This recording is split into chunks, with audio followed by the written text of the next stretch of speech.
Good morning. Let's dive into day number 21.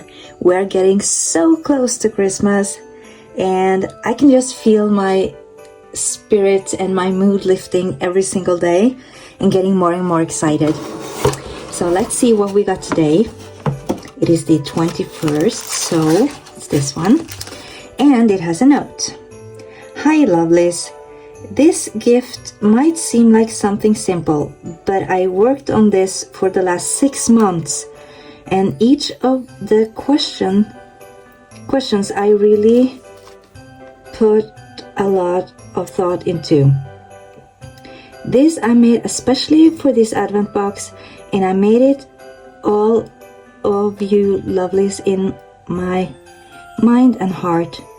You all inspire me so much, so I wanted to create something you can use each day next year that will help you grow as a person from within. You'll know what I mean when you read it. I truly hope you will use this and find it helpful to delve a little deeper into yourself, who you are, and what you want from your life. I'm grateful for you. Thank you. Have a great day. With love always, Linda. Wow, she's been working on this for 6 months. That means a lot. That is really a big gesture. So let's see what it is. Oh, wow. 365 days of journaling prompts with a bow, like a pink bow on it.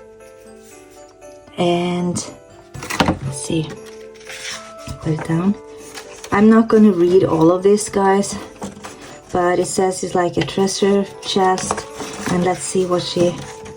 Okay, so this is for January. Self-compassion, with a lot of questions that you can ask yourself, so you have something to journal about, to really dive in deep.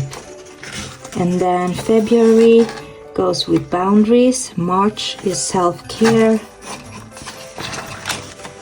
April is planning. May, habit forming. June, better budgeting. July, gratitude. August, body image. September, relationships. October, self-discovery. November, what is your passion? And December, fun journaling.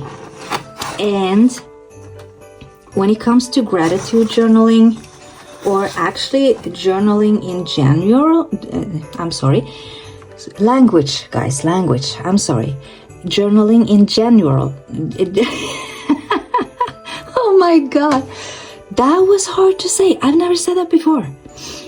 Okay, when it comes to any type of journaling, that's what I meant.